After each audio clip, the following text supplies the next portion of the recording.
A ver cómo Ingeniero. cómo estamos con la lista.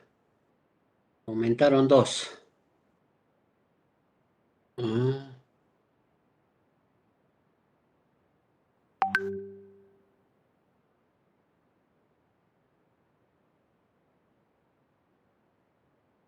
A ver, déjenme actualizar un ratito. ¿Cómo estamos con el texto, jóvenes?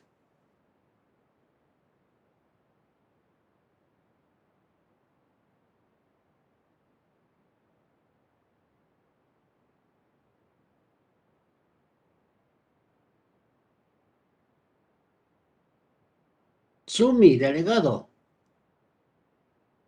Ingeniero, dígame. ¿Cómo están con el texto? ¿Dónde está? Habían 2 nada más que tenían. ¿Los demás cómo es? Yo, ingeniero, me hice sacar copia de un compañero. ¿Ya tienen copia? Sí, yo, ingeniero, sí, ya tengo copia. Y hoy día voy a pasar lista. Vamos a empezar con eso. Únicamente a los que están con su texto.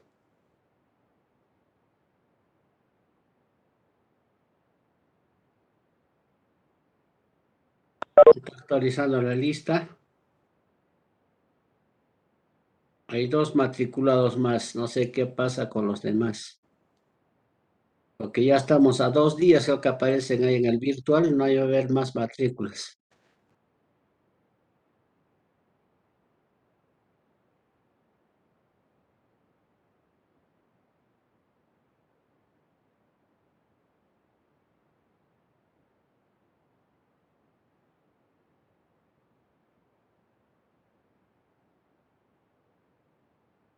Condori, Condori.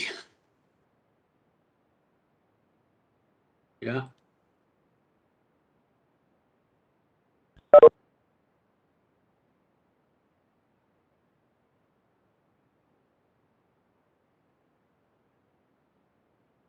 $19. Cayo Berríos. Presente, ingeniero. Tu cámara y tu texto.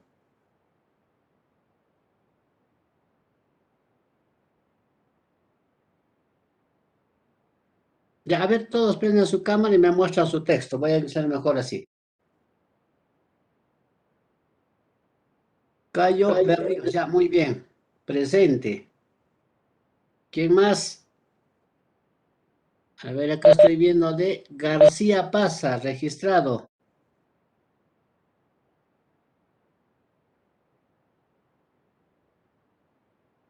González Velázquez, registrado.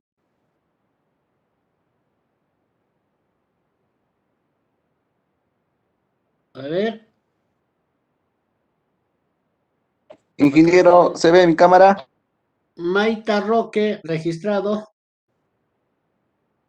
Ingeniero, muchas gracias. Maita Roque, y a ver. Espérense, poco a poco, vamos a ver. Acá estoy viendo a Mamani Canasa, registrado. A ver, ¿quién está acá? Quispe Guanchi, mueve tu libro. Ya, listo. Quispe Guanchi. Quietito se pone, parecía que... Ya, Quispe Guanchi registrado. ¿Quién más tiene su texto? Sumi Mamani Ingeniero, ¿se ve? registrado. Gracias, ingeniero. Rodrigo Santiago Quispe Quisoe. ¿Quién es Quispe Quisoe? Quispe, ingeniero. Ya, pues tienes que arreglar eso. ¿Hasta cuándo? Ya. ¿Son todos? Y a ver. Eso no es el libro. Martínez Ingeniero, es fotocopia. Me he sacado copia. A ver, ojea. Sí, una parte nomás, ingeniero, me he sacado. Es que vivo lejos, entonces no... Recién mis compañeros me están pasando por parte por parte.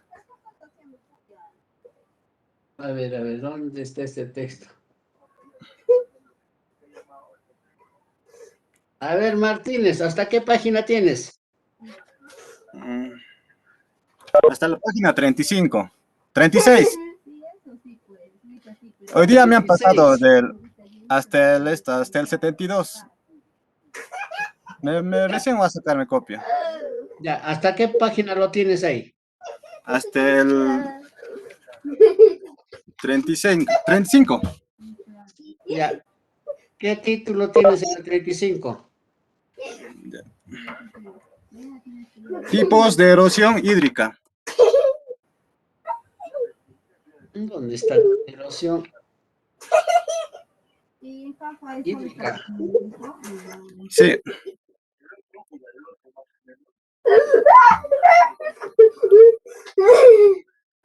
¿No hay?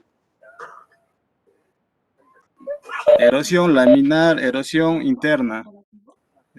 Ah, ya, correcto. Ya, Martínez. Sí. ¿Ya, alguien más?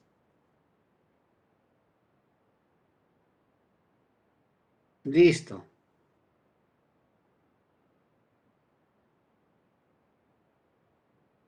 Solo tengo 15 matriculados.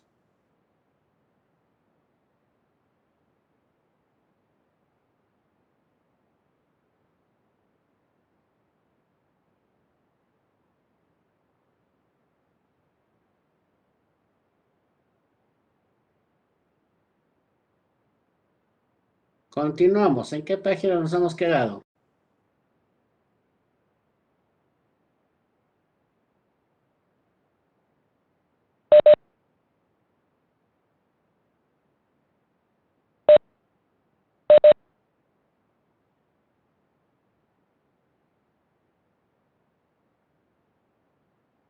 ¿Varía un poco?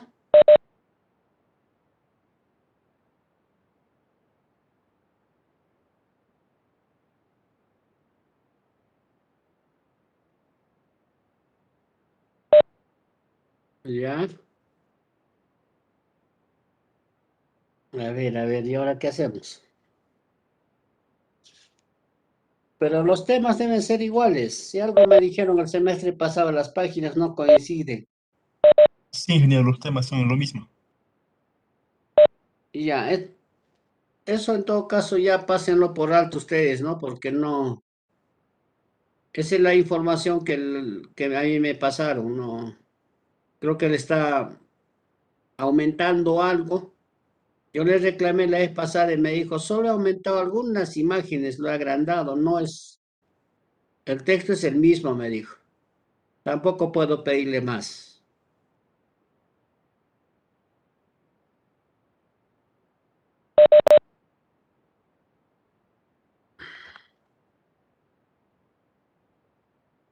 Entonces, eso lo van a solucionar ustedes.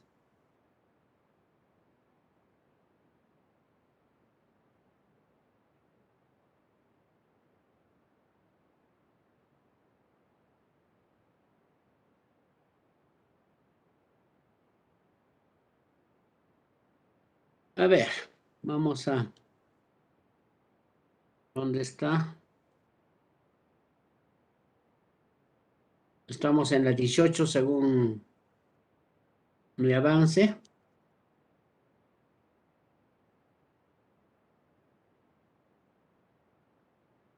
Creo que vuestro salón van a ser de pocos integrantes. Ya, entonces no vamos a esperar más. Recuerdo que el semestre pasado hemos trabajado con bastantes, ¿no? Pero creo que la mayoría se ha ido a la A por estar juntos, porque el grupo era un solo semestre en quinto.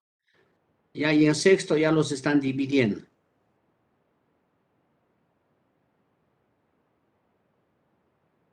Ingeniero, una consulta. ¿Para adquirir el libro todavía se puede? Tienen que tener su texto, jóvenes. Las tienen que tener. A la siguiente puedo volver a pasar lista a los textos. Ya, y van a estar en desventaja, jóvenes. Ya, vean eso ustedes, vean, ya tienen que, necesitan ese material, porque yo voy a tomarles el examen y ustedes, ¿dónde van a consultar? del texto tienen que dar una leída y yo no sé, hacer algunos subrayados, algunos apuntes importantes. Yo les voy a hacer la pregunta y ustedes buscan su texto, confirman y me van a responder. Va a haber tiempo para eso en el examen. Ya, pero no, cada quien tiene que tener su material.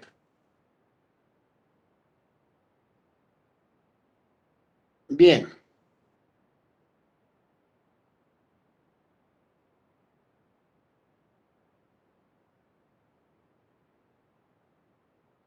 Aquí nos hablan de la orilla de un río, ahí está el río.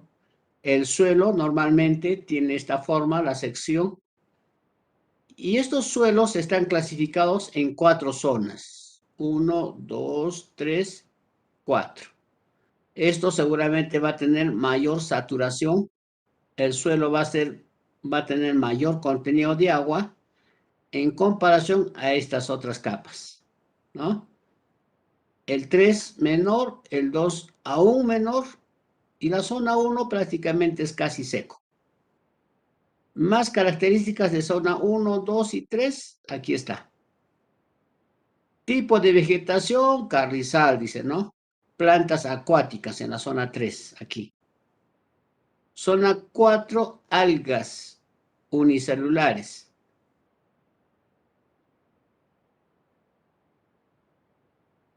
Ya, entonces eso nos van a esto.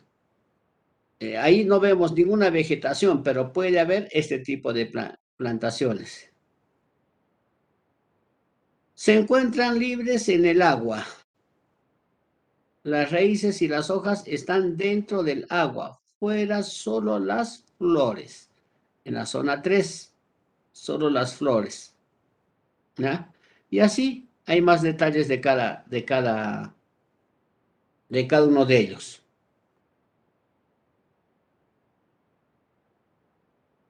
Estas plantaciones van a afectar en el caudal, en la velocidad del agua.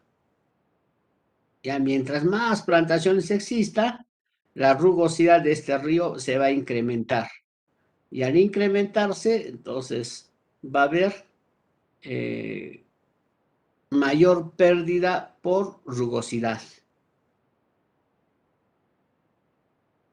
Vegetación de ribera. Se refiere a esta vegetación. Esto es una vegetación de ribera.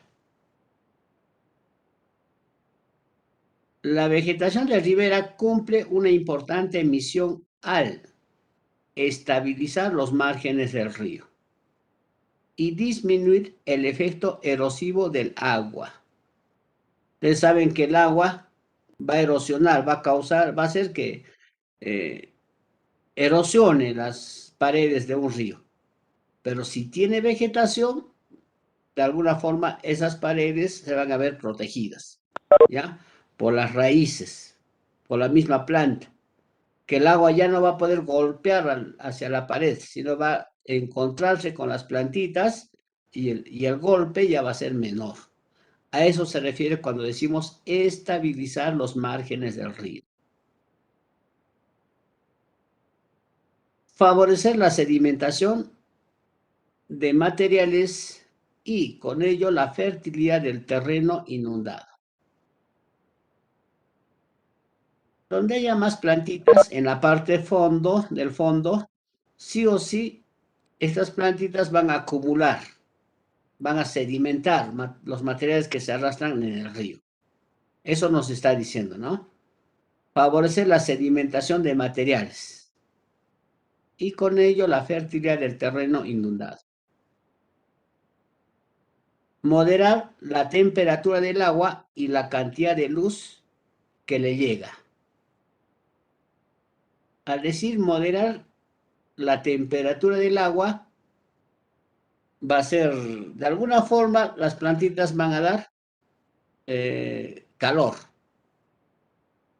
¿Por qué? Porque las aguas van a discurrir con menor fuerza o con menor velocidad. ¿Ya? Mientras tenga mayor velocidad, el agua va a ser más frío. No solo más frío, sino también, a ver, Más frío. ¿Cómo relacionamos esto con el sol?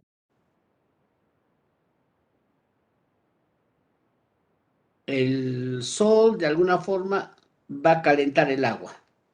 Pero si esa agua corre tan rápido, no se va a notar ese calentamiento del sol hacia las aguas. Pero por la presencia de la vegetación, el agua va a discurrir con menor velocidad y el efecto del sol prácticamente va a calentar, ¿no? Va a calentar esa agua. Entonces, por ahí modera o aumenta la temperatura del agua y la cantidad de luz que le llega. También. En este caso, las plantitas van a hacer sombra. Va a hacer que la luz llegue menos. ¿Qué más dice? Ofrecer refugio y lugar de cría y reposo a muchas especies de animales. Un agua lenta, no solo lenta, sino prácticamente va a tener, ¿qué les digo? Las plantitas no viajan junto con el agua, se quedan. ¿Ya? Y los animalitos aprovechan para hacer sus guaridas ahí, inclusive dentro del agua. Son animales que viven en el río. Depurar las aguas subterráneas y freáticas. Entonces, ¿por qué decimos depurar las aguas subterráneas y freáticas? Porque las plantitas se alimentan del agua. Entonces, de alguna forma van a ser consumidores de agua. Tanto de aguas subterráneas como de aguas freáticas.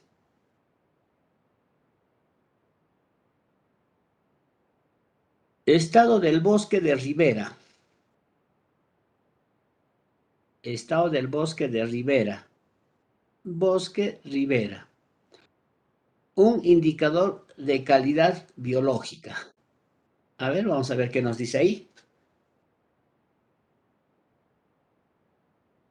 Un componente fundamental que hay que tener en cuenta a la hora de establecer la calidad ecológica de un río es la vegetación de los bosques de ribera, que delimita el espacio físico por el que discurre el río, constituyendo una zona de transición entre el sistema terrestre y el acuático. Entonces, entre la tierra y el agua hay una parte intermedia, una parte de transición, ¿no? Y esa transición va a formar la vegetación existente en el río. O sea, prácticamente esto, ¿no? Esta es la etapa de transición. Seco, transición, agua.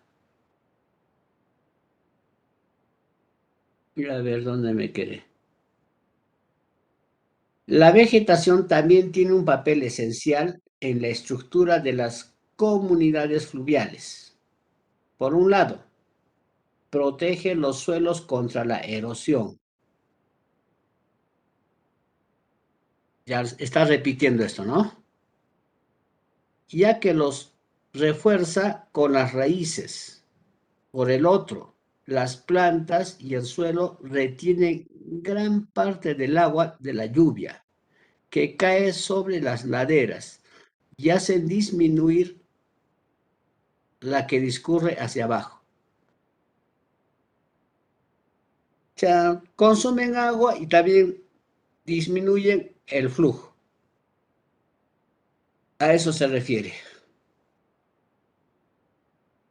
Ecosistema acuático en el Perú.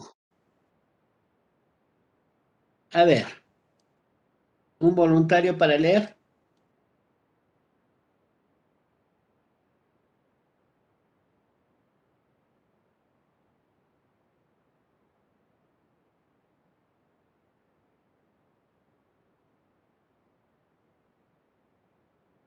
Presente, ingeniero. A ver, Ecosistema acuático en el Perú. En el Perú hay 12.201 lagos y lagunas, de los cuales 3.896 se encuentran en la cuenca del Pacífico, 7.441 en la cuenca del Atlántico, 841 en la cuenca del Titicaca y 23 en el sistema Huarmicocha. También hay aproximadamente 5 millones de hectáreas de pantanos y 4.500 hectáreas de manglares.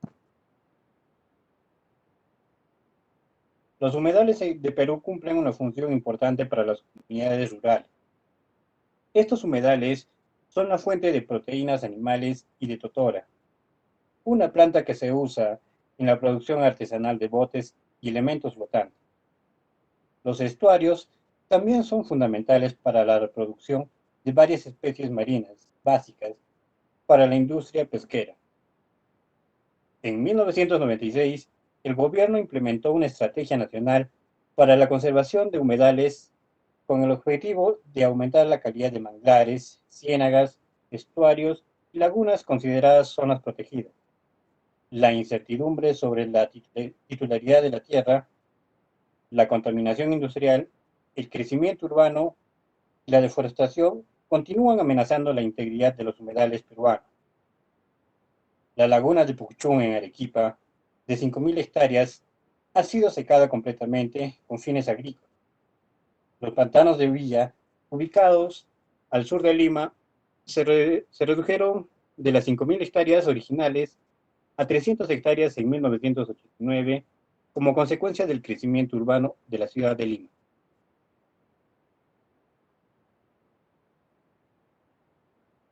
Terminaste. Muy bien, ya me has terminado de tu texto, ¿no? Sí, ingeniero. Bueno, por ecosistema acuático en el Perú, ¿qué se está haciendo? Nos está explicando aquí, ¿no? Nos hacen en un inventario, nos dice que en el Perú hay esta cantidad de lagos y lagunas. Lagos a la izquierda de la cordillera y a la derecha. A la izquierda son los que los que van hacia el Pacífico y a la derecha los que van hacia el Atlántico. Y las que están entre las dos cordilleras, casualmente en la cuenca del Titicaca, los que terminan en el Titicaca son 23, ¿no? Están entre las dos cordilleras, oriental y occidental, al medio está el lago. Entonces, eso se va que esas aguas se quedan en el Titicaca.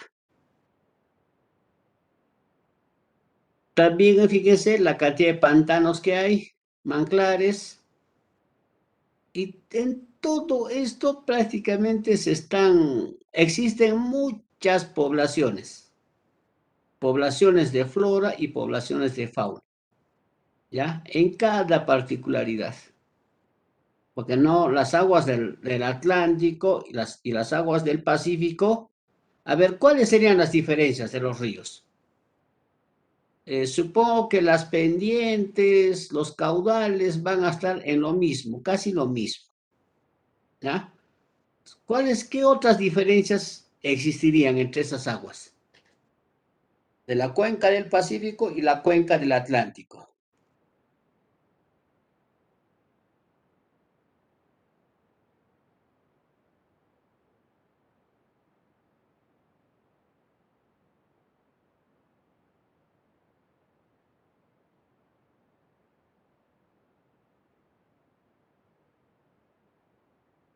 Simple.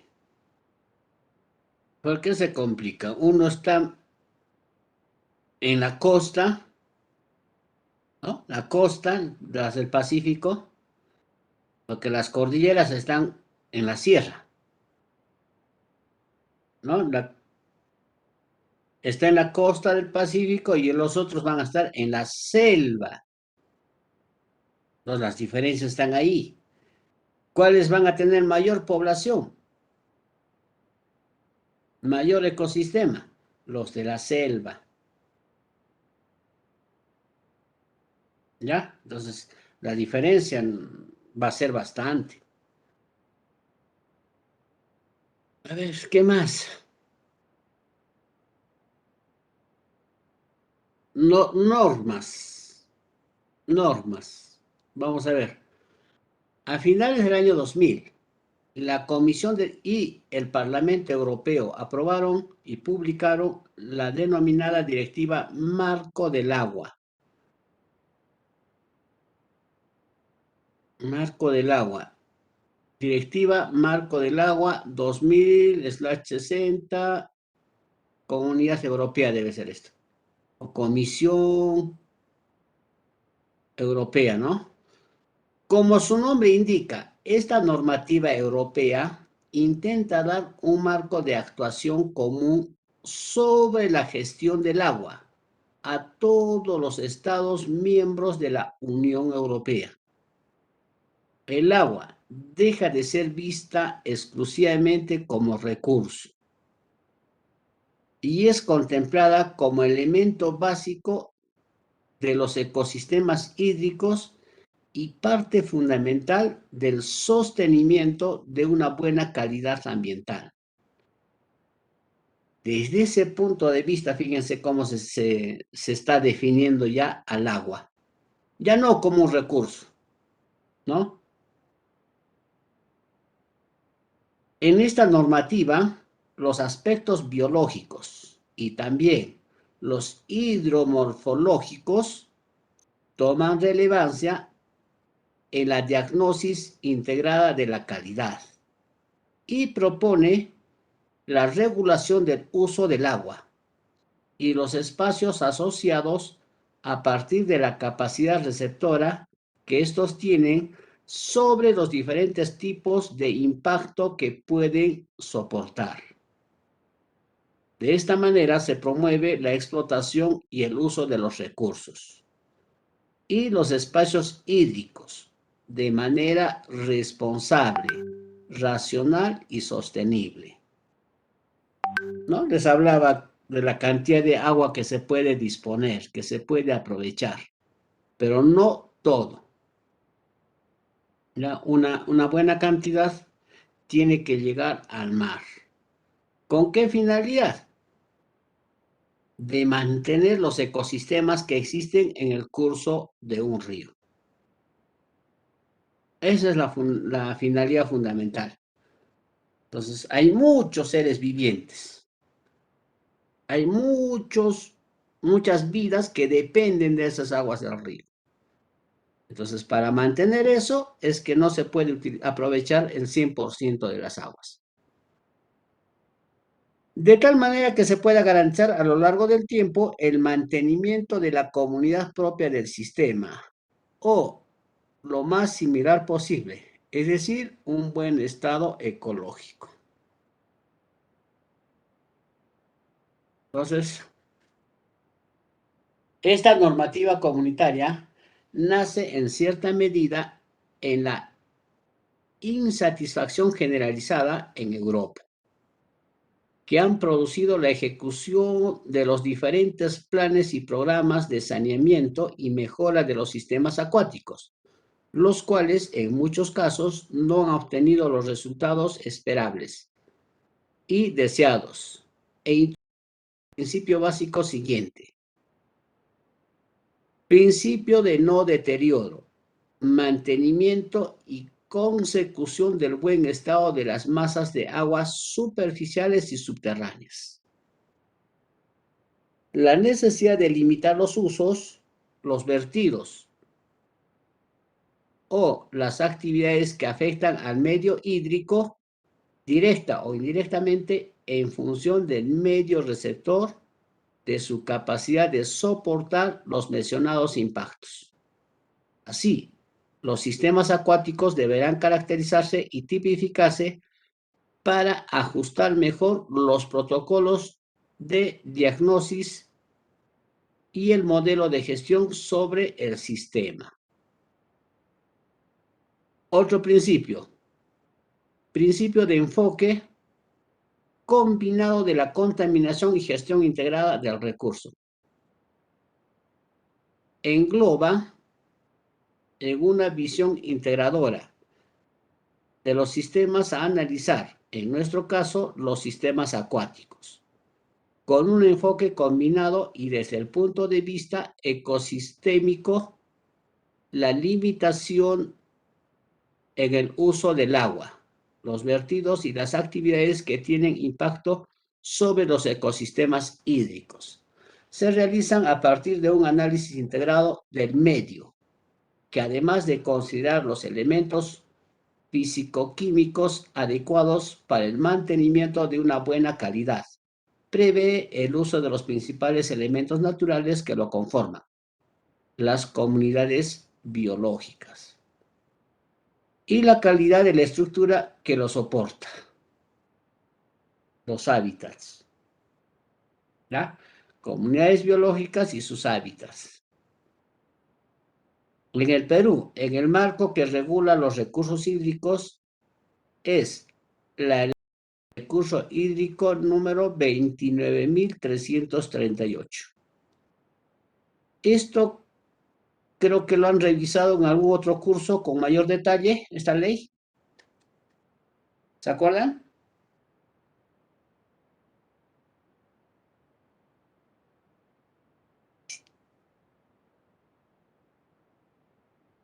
Nada, en algún otro curso creo que sí lo han visto.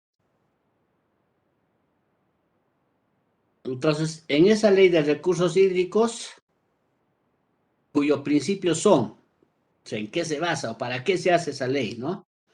Valoración del agua y de gestión integrada.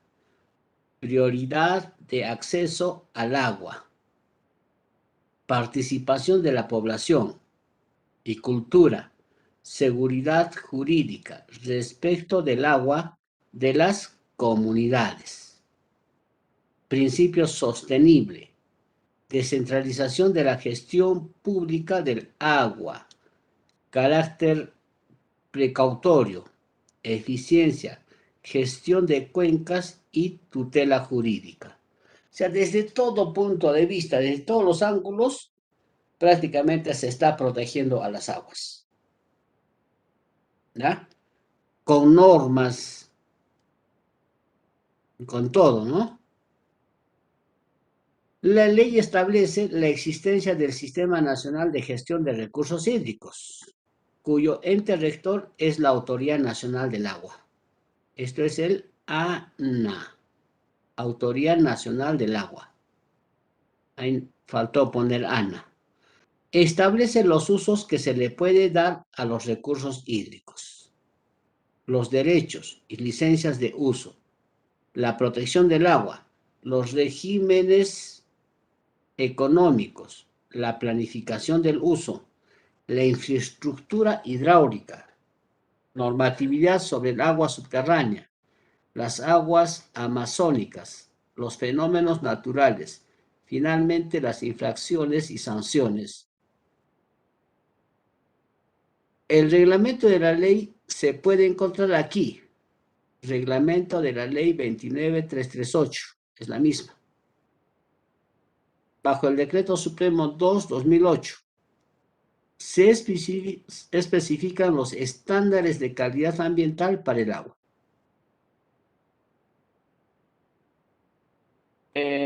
Lo que nos está diciendo en esta parte es de que la entidad encargada de la administración, del cuidado, de autorizar el uso o no uso de las aguas públicas, los ríos son públicos, los ríos no tienen dueño, dice, la Autoridad Nacional del Agua. Ellos son los que deben de autorizarte. Si vas a retirar 1000 metros cúbicos, vas a retirar 30 metros cúbicos, el ANA nos va a decir de dónde, cuánto tiempo, en qué horarios, no sé, con detalles. Puedes explotar tanta cantidad de agregados. ¿Ya? Eso es lo que es la función de la Autoridad Nacional del Agua. Consecuencia de las obras hidráulicas en los ecosistemas fluviales. Obras hidráulicas. Vienen a ser las bocatomas, ¿no? A ver, ¿qué más? todas las obras que se hacen en las captaciones, no todas las obras que se hacen para aprovechar las aguas de un río, vienen a ser obras hidráulicas, ¿ya? Hay varios tipos de captaciones.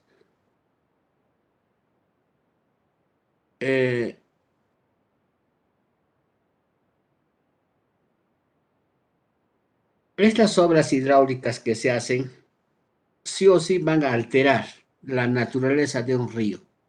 Van a alterar el entorno de la infraestructura nueva que se va, que se va a instalar al costado de un río. No sabemos ahí, o en todo caso, imagínense que eso haya sido un área verde, ¿no? A la orilla del río, y en todo área verde existen poblaciones de ecosistemas. Entonces, eso se va a ver afectado. Y no solo se hacen ese tipo de captaciones, se van a hacer presas, se van a hacer, no sé, cantidad de obras de infraestructura hidráulica. Entonces, todas estas obras, de alguna forma, van a alterar la naturaleza. La utilización de estas obras hidráulicas determina una regulación artificial de los caudales que afecta profundamente a la fauna reófila, no ya por las grandes fluctuaciones que provoca, sino también por el desfase temporal en que ocurren respecto a la fenología natural.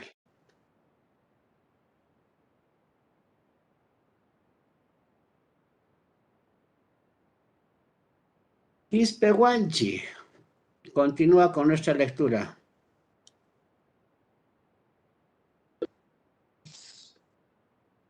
Efectos de la relación de caudal.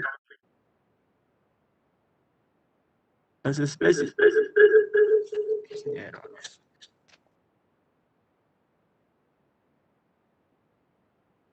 Las especies de la fauna natural que la habitan en los ríos Tu se han audio. ido adaptando a lo largo de su evolución a la sequía estival y a las crecidas estacionales, pero no lo logran tolerar fácilmente las súbitas variaciones del caudal que, por ejemplo, provocan las embalses hidroeléctricos agua abajo, consistente en fuertes caudales durante el día y bajos caudales durante la noche.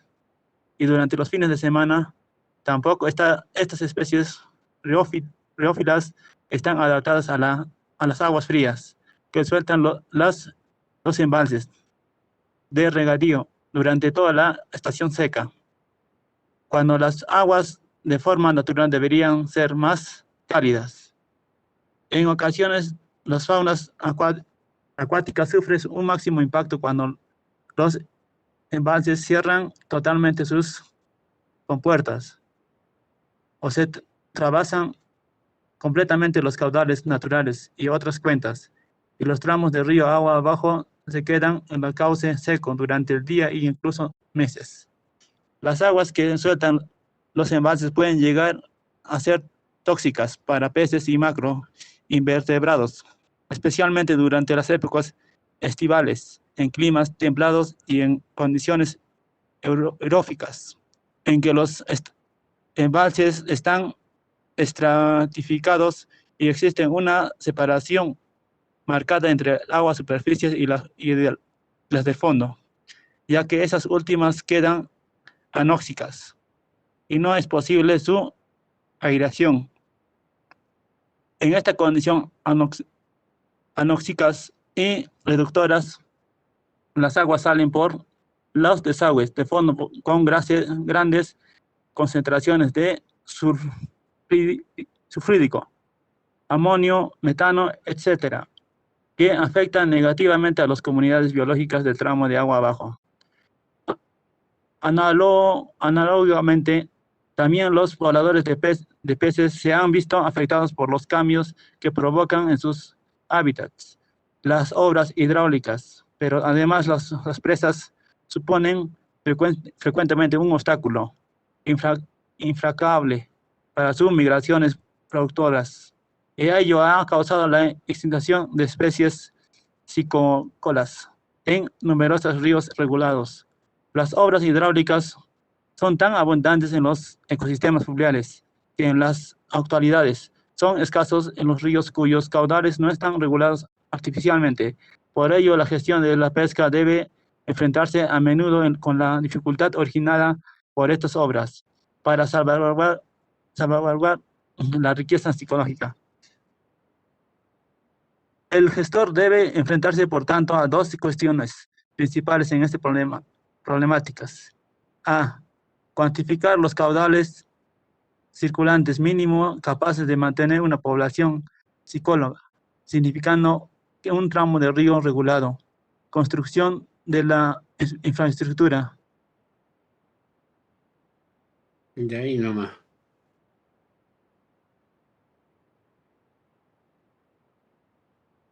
Entonces, al momento de hacer un proyecto hidráulico o una captación o un aprovechamiento de las aguas del río, hay que pensar en todo. ¿Ya? En este caso, fundamentalmente, dice en los ecosistemas. Ya de la naturaleza, en lo posible, no se debe alterar, ¿no? No se debe alterar en grandes volúmenes, en grandes espacios. Ser lo más razonable posible. Ya de tal forma que no se afecte a las otras poblaciones que van a existir en las riberas de un río. Pasamos a este punto que habla restauración de ríos y riberas.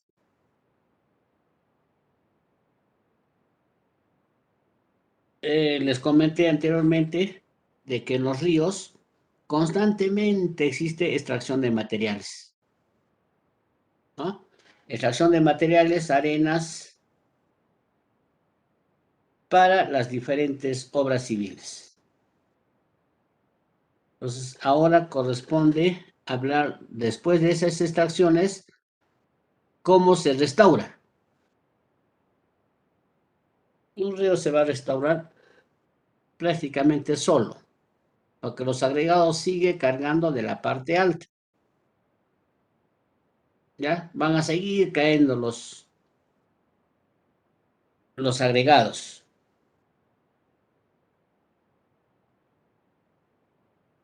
Entonces, si va a haber grandes profundidades o lugares donde se haya quitado los agregados, entonces el río casi automáticamente lo va a completar los daños que se han hecho, ¿no? Hecho por el hombre para su trabajo, no sé, para las construcciones de la ciudad de Juliaca.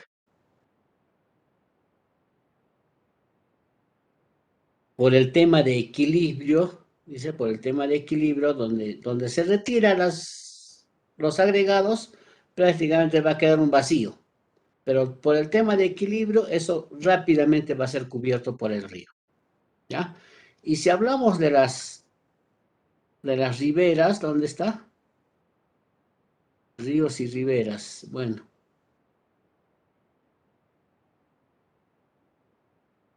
No sé dónde lo perdí eso de que...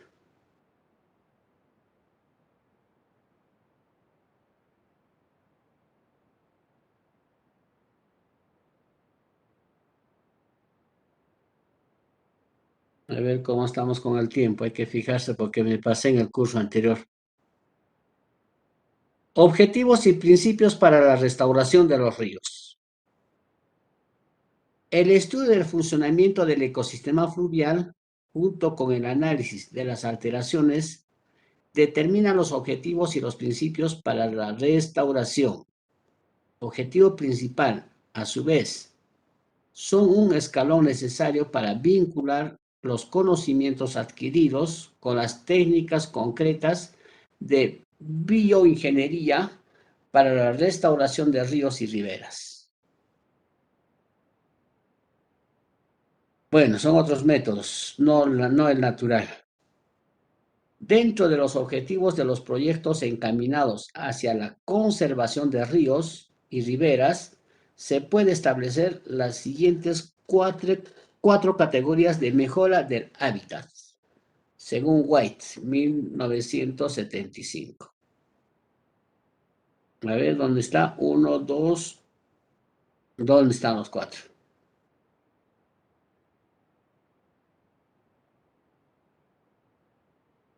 A ver, vamos a leer a Mamani Canasa. Presente, ingeniero. Ah, muy bien, están todos. A ver, continúa con la lectura.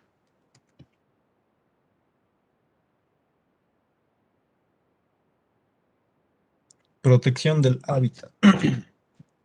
Protección del hábitat.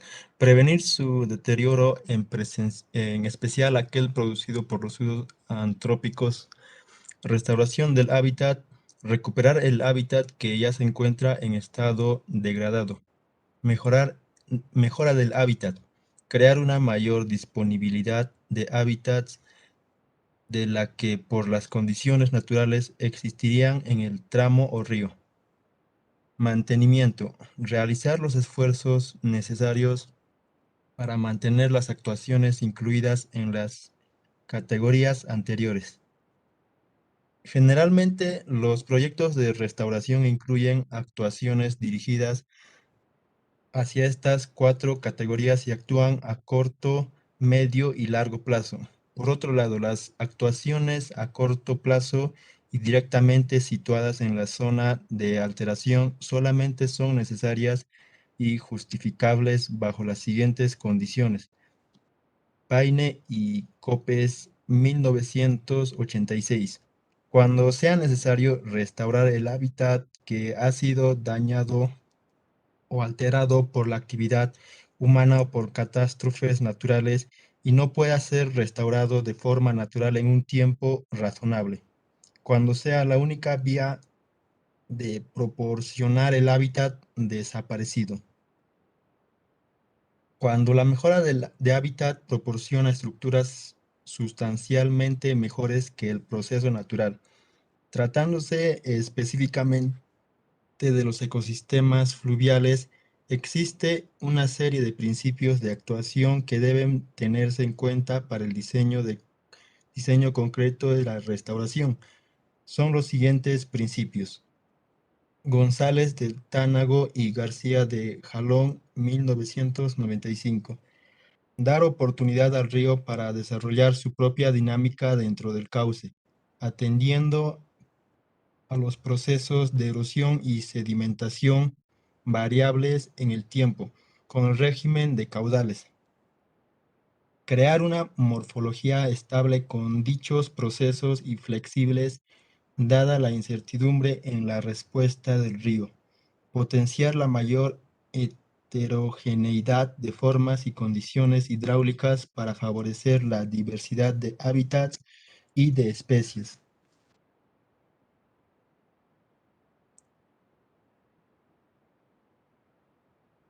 Bueno, Continúo. estamos hablando de principios para la restauración. Tratar de recuperar, ¿no? De recuperar las diferentes especies. ¿Qué se entiende por caudal ecológico?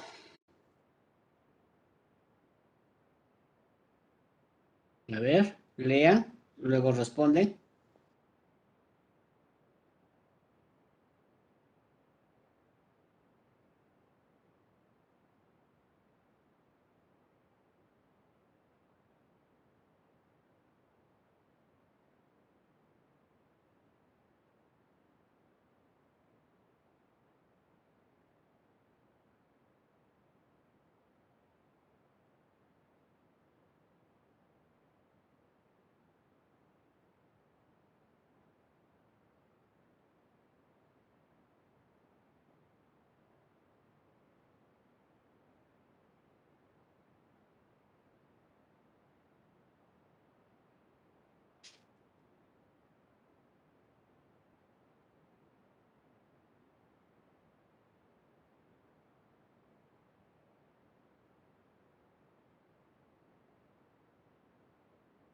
A ver, ¿qué había sido el caudal ecológico?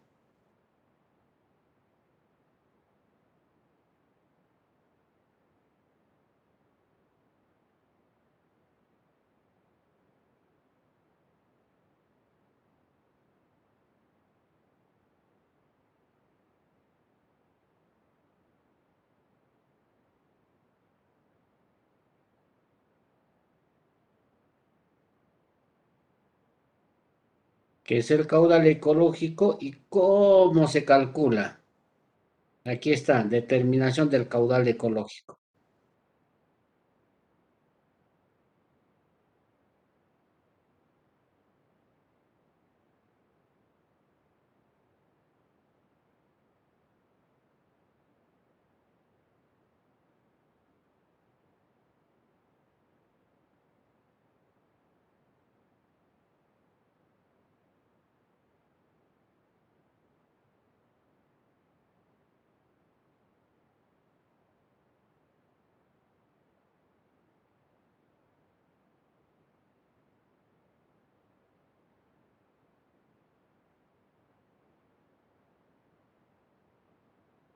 A ver, ¿qué ha pasado?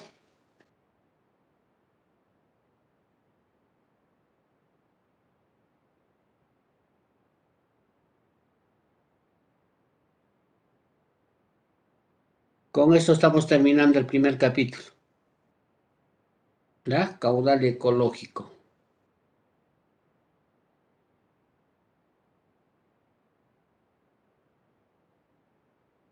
Es un caudal medio, óptimo, que va a conservar el medio ambiente. ¿Ya? Ni muy rápido ni muy lento. Muy lento va a causar sedimentación. Muy rápido va a erosionar. Entonces, un caudal medio, ¿no? Que no altere, que no destruya los hábitats. Eso va a ser un caudal ecológico. ¿Cómo se determina? ¿Cuál es ese caudal? ¿Cuál es esa velocidad del flujo? Fundamentalmente está basado todo en la velocidad del flujo.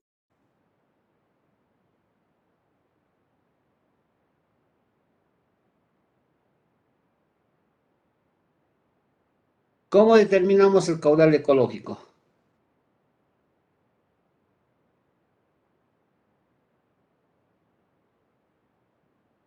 Eh, el caudal mínimo ecológico es el 10% del caudal medio histórico. Ya, pero ¿cómo determinamos el caudal ecológico? ¿Cómo medimos? Por los métodos hidrológicos o estadísticos, ingeniero. A ver, métodos estadísticos. ¿Con qué datos harías métodos estadísticos?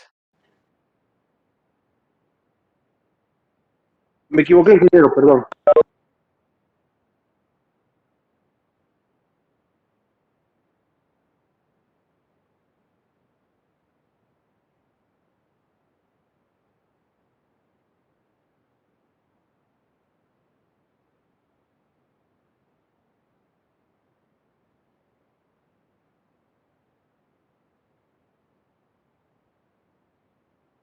Existen muchas maneras de determinar un caudal ecológico. ¿Ya? Es un caudal, estamos hablando de un río, cantidad de agua que pasa por un río. Entonces, ya les dije, que no erosione, que no sedimente, ¿ya? Y que no altere los hábitats del entorno del río. Eso es un caudal ecológico. ¿Cómo calculamos? ¿Algún método? No creo. Los ríos son bastante irregulares. ¿Ya? El caudal ecológico es mejor tomarlo en cancha, en pie de río. Ahí vemos. Y eso va a variar en diferentes épocas del año. Finalmente entramos a esto de los requisitos. El caudal ecológico debe cumplir con los siguientes requisitos. La base de cálculo deberá responder a una regularidad natural real,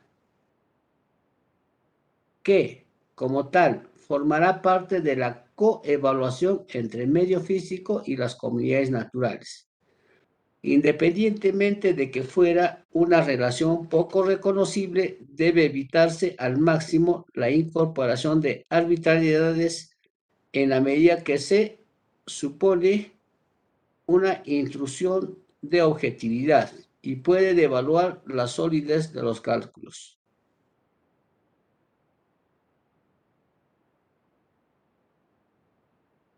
La aplicación del método y el resultado a obtener deben ser específicos, respectivamente, para cada cauce o tramo de cauce en concreto, evitando planteamientos basados en las proporcionalidades fijas. La información de cada cauce aporta sobre las necesidades de sus comunidades naturales. De las comunidades naturales estamos hablando de flora y fauna, ¿ya? Los resultados obtenidos deben estar en línea con experiencias empíricas, tanto bibliográficas como personales, y con los condicionantes propios de los aprovechamientos hídricos ordinarios sobre regulación y o derivación de caudales.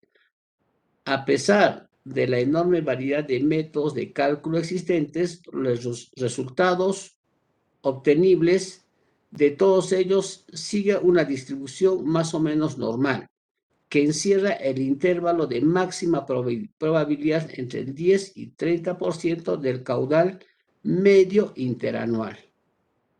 Ahí nos está dándonos un parámetro más. Bien, jóvenes. El día de mañana ingresamos a este segundo capítulo que va a tratar sobre la importancia de la erosión, transporte y sedimentación de materiales en ríos, ¿ya? De agregados. Erosión, transporte y sedimentación.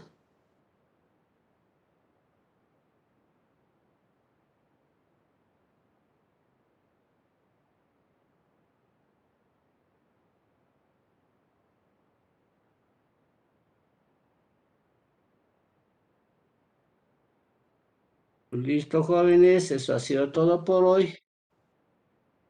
¿De dónde está? Sexto B.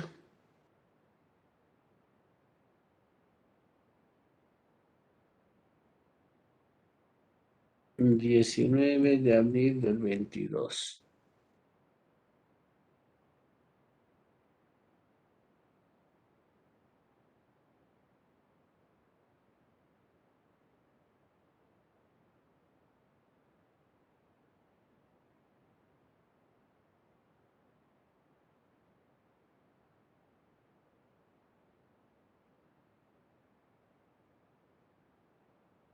Hasta mañana, jóvenes. Hasta mañana, ingeniero. Hasta mañana, Ya. ingeniero.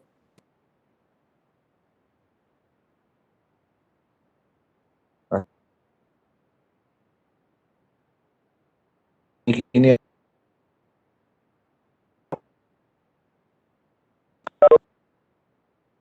Dígame.